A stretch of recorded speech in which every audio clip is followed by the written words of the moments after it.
Hello everyone. मेरा नाम है कीर्ति पांडे और आज हम लोग बात करने वाले हैं सरकारी योजनाओं के बारे में। बहुत सारी ऐसी सरकारी योजनाएं हैं जो आपसे परीक्षा में पूछी जाती है, किस मंत्रालय के अधीन आती है, या उस दिन किस डेट को रिलीज हुई थी, ये किस डेट को लॉन्च हुई है, किस मंत्री ने लॉन्च किया है इसको। ये सारे क्वेश्चन जो है एग्जाम में रेगुलरली पूछे जाते हैं, तो हम लोग इसके बारे में कुछ बात करने वाले हैं। पहला जो स्कीम है वो है मिशन कर्मयोगी। मिशन कर्मयोगी जैसे कि आप देख सकते हैं ये स्पेशली सिविल सर्वेंट्स के लिए है। सिविल सर्विस में जो लोग भर्ती होते हैं, जो लोग यूपीएससी का एग्जाम देके आईएएस बनते हैं, तो वो सिविल सर्विसेज में चले जाते हैं। उनकी कैपेसिटी बिल्डिंग के लिए वो किस सिचुएशन में किस तरह से परफॉर्म करेंगे, इस मिशन का एम है उनमें एक तरह का कैपेसिटी बिल्ड करना, यानी कि उनको कर्म योगी बनाना, अपने कर्म के प्रति उनका डेडिकेशन और बढ़ा देना। अब गवर्नमेंट जो है वो सिर्फ अपॉइंटमेंट पे ध्यान नहीं दे रही, बल्कि अपॉइंटमेंट होने के बाद वो कैंडिडेट्स जो है अपने फील्ड में किस तरह से परफॉर्म कर रहे हैं, इस बारे में ये मिशन है।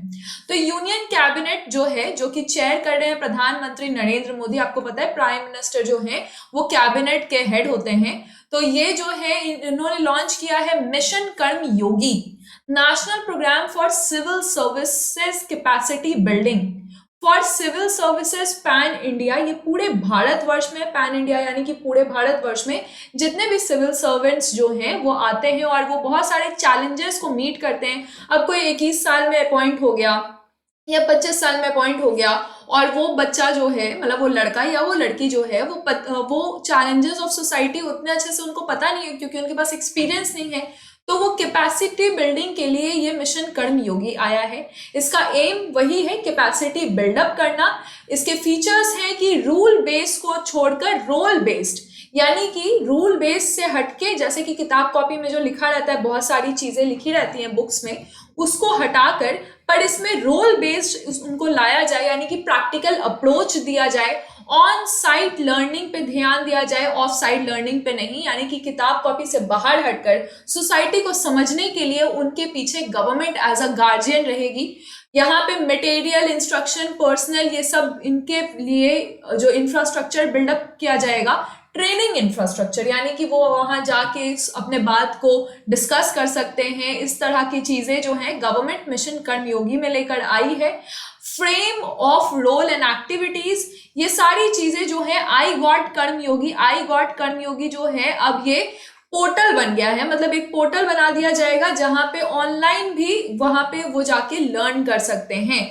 ये है मिशन कर्मयोगी। जो सेकंड स्कीम है हमारा वो है निर्विक स्कीम। निर्विक स्कीम को आप इस तरह से समझिए, जैसे मान लीजिए जेठालाल है, ठीक है। जेठालाल ने कुछ एक्सपोर्ट किया है, एक्सपोर्ट करते समय उनको 100 करोड़ रुपए जो है उनके फंस गए, या 100 करोड़ रुपए इनके फंसे हुए, ठीक है। अब एक्सपोर्ट का इनका बहुत बड़ा बिजनेस है, इनका टर्नओवर जो है वो 100 करोड़ है। 100 करोड़ से कम का टर्नओवर रहता है तो उसको स्टार्टअप कहते हैं, ठीक है। तो यहाँ पे इनके फंसे हुए हैं, सामने वाला पैसा नहीं दे रहा है, या किसी भी तरह से इनका पैसा जो है वो फंस गया है। तो अब ये कहाँ जाएंगे, ये जाएंगे ईसीजीसी के पास, ठीक है, export credit guaranteed corporation in India. तो निर्विक स्कीम कहता है कि अगर आपका 100 करोड़ रुपए फंसा हुआ है तो 100 करोड़ प्लस उसका जो इंटरेस्ट लगा, यानी कि आपका जिस अवधि के लिए वो पैसा फंसा उसमें इंटरेस्ट रहेगा, पैसा तो उसका वैल्यू बढ़ते जाएगा, तो हम उसका 90% तक प्रिंसिपल अमाउंट एंड इंटरेस्ट दोनों पे ये लोन देने के लिए तैयार हैं। आप इसको एक बार देखें, यहाँ पे लिखा हुआ है प्रिंसिपल अमाउंट और इंटरेस्ट दोनों पर ही ये लोन देने के लिए इनको तैयार रहेंगे, और 90% तक, यानी कि 100 करोड़ फंसा है तो 90 करोड़ प्लस जो इंटरेस्ट का जो पैसा है उसका 90%, ये यहाँ पे उसका लोन देने के लिए on hand, in hand loan देने के लिए तैयार रहेंगे, यानी हाथों हाथ इनको लोन मिल जाएगा 4% से कम के इंटरेस्ट दर पे, ठीक है। इंटरेस्ट रेट बहुत कम रखा गया है, जब ये चुकाने आएंगे तो इंटरेस्ट रेट जो है वो काफी ज्यादा कम रखा गया है। ये है मिशन, आपको पढ़ने में थोड़ा दिक्कत हो रहा होगा इसलिए मैंने अपने आप को हाइड कर लिया है। ये है मिशन कर्मयोगी, इसको आप देखें, समझ रहे हैं आप। तो मैं एक बार हिंदी में इसको बता देती हूँ कि योजना का लाभ जो है, योजना के लाभ किसको मिलेंगे और इसका परिचय क्या है। तो देखिए, इसका पूरा नाम है निर्विक, दिख रहा है आपको, तो ये है निर्यात ऋण विकास योजना, या एक ऋण निर्यात बीमा योजना है, यानी कि यहाँ पे बेसिकली लोन का बात हो रहा है। इसकी शुरुआत वाणिज्यिक एवं उद्योग मंत्रालय ने की है। तो ये जो है वाणिज्यिक एवं उद्योग मंत्रालय, यहाँ पे आप देख सकते हैं, ये जो है ये मंत्री है, कॉमर्स एंड इंडस्ट्री मिनिस्ट्री जो है वो इसको काम इसका चला रही है। ईसीजीसी जो है वो ईसीजीसी यहाँ पे आप देख रहे हैं export guarantee corporation of India यही लोन देगी। और प्रावधान ये रखा गया है कि वर्तमान में एक्सपोर्ट क्रेडिट गारंटी कॉर्पोरेशन जो है बैंकों को होने वाले नुकसान का 60% तक कवर करेगी, और फिर ये औसत 60% से बढ़ाकर ये 90% जो है इसको कर दिया गया है कि तुरंत प्रिंसिपल अमाउंट और इंटरेस्ट पे इसको 90% मिल जाएगा। ये इसका प्रावधान है। लाभ है कि कर्ज जिसको चाहिए, ऋण जिसको चाहिए उसको तुरंत ऋण जो है उपलब्ध हो जाएगा। ऋण प्रक्रिया काफी आसान कर दी गई है। जो ये टोटल सिस्टम है, यानी कि आप borrowers from gem, jewellery, diamond, ये सब पे भी आप ऋण ले सकते हैं। इसको काफी आसानी कर दिया गया है, क्योंकि ईज ऑफ डूइंग बिजनेस, लोग जल्दी इजीली काम कर पाए। ये नहीं समझे कि बिजनेस करना बहुत फंसाने वाला काम है भारत में। ये सिस्टम को हटाने के लिए इसको काफी आसान रखा गया है, और यही है आपका निर्विक स्कीम। इसको ध्यान रखिएगा। मंत्रालय जो है वो है आपका कॉमर्स एंड इंडस्ट्री मिनिस्ट्री। और बेसिक बात यह है कि पहले 60% तक का कवरेज था, अब 90% कवरेज कर दिया गया। इंटरेस्ट रेट काफी कम रखा गया है। किसी को भी पैसा चाहिए तो वो तुरंत ईसीजीसी से जाके निर्विक स्कीम के तहत ले सकता है, और ये बहुत सारी चीजों पे उपलब्ध है। Borrowers from jewellery, diamond with a limit of over 80 crore, 80 crore तक का लिमिट रखा गया है। हर चीज का लिमिट अलग अलग है, यहां तक ये जाके इस पे लोन ले सकते हैं। ये है निर्विक स्कीम। अब है स्टार्टअप इंडिया सीड फंड।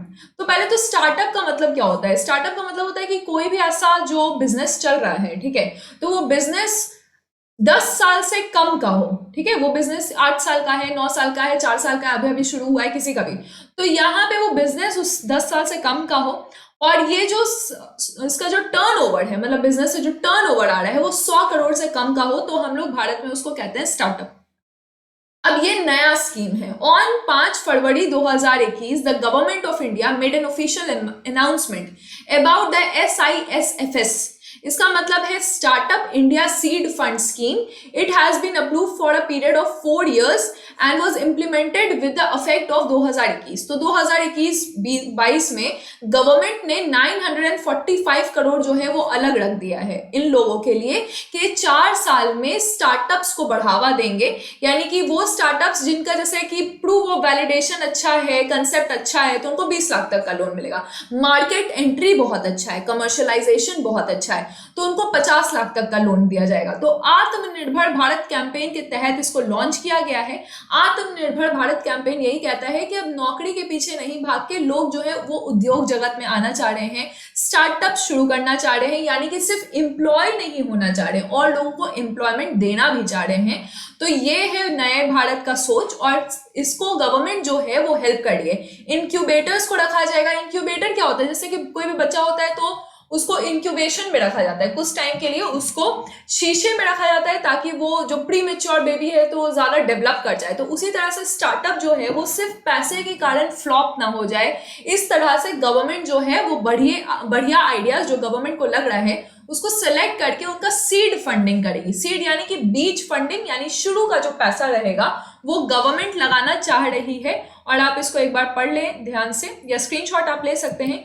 यही है startup India seed fund scheme. Clear है? इंपॉर्टेंट पॉइंट क्या है? 20 लाख देंगे अच्छे प्रूफ ऑफ आइडियाज को, 50 लाख देंगे मार्केट एंट्री और कमर्शियलाइजेशन में। उसके बाद ये जो स्कीम है इसके लिए 945 का कॉर्पस अलग रखा गया है। 4 साल तक के लिए ये कॉर्पस जो है वो मतलब ये टोटल सिस्टम चलेगा। 2021-22 तक का ये अनाउंसमेंट है। पहला फाइनेंशियल ईयर जो है वो 21-22 का है। ये सब आप ध्यान रखिए। और अब हम लोग बात करते हैं प्रधानमंत्री वाया वंदना योजना के बारे में। तो काफी लोगों ने सुना होगा प्रधानमंत्री वाया वंदना योजना। ये जो है वाया वंदना योजना एक पेंशन योजना है।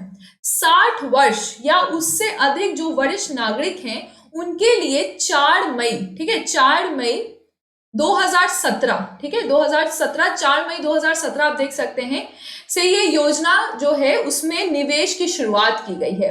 पहले योजना में निवेश की अवधि जो है वो 3 मई 2018 तक रखी गई थी, लेकिन बाद में इसको जो है वो बढ़ा दिया गया। उसके बाद ये बढ़ा के आप देख सकते हैं यहाँ पे 31 मार्च कर दिया गया था। प्रधानमंत्री वाया वंदना योजना, फिर आप देख इसका जो नोडल एजेंसी है जो ये टोटल सिस्टम देख रहा है वो है LIC, ठीक है, life insurance corporation of India, LIC के माध्यम से ये योजना को ऑनलाइन या ऑफलाइन खरीदने की सुविधा रखी गई है। वस्तु एवं सेवा कर से छूट है, यानी कि यहाँ पे देख सकते हैं आप GST जो है ये एग्जेम्प्टेड फ्रॉम GST है, यहाँ पे GST से छूट है। योजना के तहत मौजूद निवेश सीमा 7.5 लाख, ठीक है, से बढ़ाकर 15 लाख की गई है, यानी कि पहले जो है वो तो इसका लिमिट था 7.5 लाख का, अब इसको 15 लाख तक कर दिया गया है। ये योजना 10 साल के लिए, ये इसका देखिए जो पेएबल अमाउंट है वो 8% है, और अब ये 8.5% तक निश्चित रिटर्न का आश्वासन है, यानी कि वो लोग जो 60 साल या 60 साल से ऊपर के हैं उनको पेंशन मिल रहा है, वो अपने पेंशन को ये प्रधानमंत्री वाया वंदना योजना में इन्वेस्ट करके 8 से 8.5 लाख तक का जो इंटरेस्ट है वो पा सकते हैं। पेंशन धारक को उसके द्वारा चुनी गई मासिक भी हो सकता है, मंथली है, तिमाही है, ठीक है, 3 मंथली है, या 6 मंथ वार्षिक, किसी भी तरह से वो पेंशन जो है वो अपने अवधि को यहाँ पे डाल सकते हैं। मतलब जैसे LIC पॉलिसी में लिया जाता है ना, तो बीच बीच में जो पैसा डाला जाता है तो वो कोई भी पॉलिसी इसमें सेलेक्ट कर सकते हैं। और ये अगर 10 साल के अंदर इनके दौरान इनकी जो पॉलिसी ईयर है, जैसे जब ये पे करना शुरू किए, तो जब ये पे करना शुरू किए 1 साल हो गया, 1 साल तक ये पेमेंट अपना कर लिए, तो वो पॉलिसी ईयर हुआ। तो ये आप देखिए policy term of 10 years, if the pensioner dies, अगर उनकी मृत्यु हो जाती है तो स्कीम जो है वो उनके नॉमिनी या बेनिफिशियरी को आराम से ट्रांसफर कर दी जाएगी, यही है। और नॉमिनी या बेनिफिशियरी कोई भी हो सकते हैं, या तो उनके स्पाउस हो सकते हैं, यानी कि उनके जो हस्बैंड ने लिया है तो वाइफ ने लिया है तो हस्बैंड, तो ये हो सकते हैं, या फिर उनपे अगर कोई निर्भर है, कोई बच्चा जो है उनपे निर्भर है, तो वो भी इसका मतलब उनको ही ये टोटल जो प्रिंसिपल अमाउंट विथ इंटरेस्ट मिल जाएगा अगर 10 साल के अंदर इनका निधन हो जाता है। और 10 साल के बाद होता है तो फिर पूरा जो मेच्योर अमाउंट है वो इनको मिल जाएगा। तो यही था टोटल आपका इम्पॉर्टेंट जितने हैं सरकारी योजना, ये हम लोगों ने डिस्कस कर लिया है। आगे भी इसको कंटिन्यू रखेंगे। जो योजना जो न्यूज में है, ऐसे तो काफी योजनाएं हैं, लेकिन 2021 में जो न्यूज में है वो मैं आपको टाइम टू टाइम अपडेट करती रहूंगी। Thank you for watching. अगर आप प्रिपरेशन कर रहे हैं टीचिंग में, तो एक बैच है सुपर टेट जो कि 15 नवंबर से ये स्टार्ट है, उमंग बैच है, you can see my photo also there. मैं यहाँ पे सोशल साइंस पढ़ाऊंगी और बाकी सारे सब्जेक्ट्स के टीचर है, CDP, reasoning, maths, English, Hindi, आपको टोटल फुल अप्रोच यहाँ मिल जाएगा। और अगर आप डिफेंस की तैयारी कर रहे हैं तो अभी FCAT आने वाला है, परसों जो है CDS का एग्जाम है, फिर NDA का भी एग्जाम है, तो आप 12 महीने के वैलिडिटी या 6 महीने के वैलिडिटी को यूज कर सकते हैं। ये दोनों कोर्सेज के लिए आपको जो कोड लगाना है वो है Y332। अगर आप Y332 लगा के अप्लाई करते हैं, Y332 लगाकर अप्लाई करते हैं, तो आपको डायरेक्टली 78% का डिस्काउंट मिलेगा, ठीक है। और इंजीनियरिंग का अगर आप प्रिपरेशन कर रहे हैं तो UPPCS आ चुका है, आपको पता है AE का एग्जाम जो है वो लाइनअप है, SSC JEE जो है लाइनअप हो जाएगा, तो वहां पे भी करंट अफेयर्स और जो आपका स्टैटिक GK का पोर्शन है, हिस्ट्री, ज्योग्राफी, पॉलिटी, ये सब बहुत इंपॉर्टेंट है।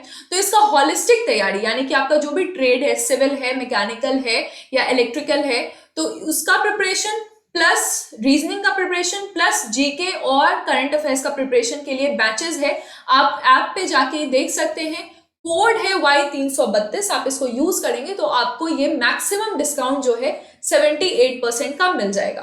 Thank you for watching. ये है सरकारी योजना। और आपको लगता है कि अगर आपको पर्टिकुलरली किसी टॉपिक को पढ़ना है, जैसे कि अपॉइंटमेंट्स या फिर बुक एंड ऑथर्स, तो आप लोग मुझे कमेंट सेक्शन में बताएं कि which topic you want to study and I'll bring a course for that. Thank you.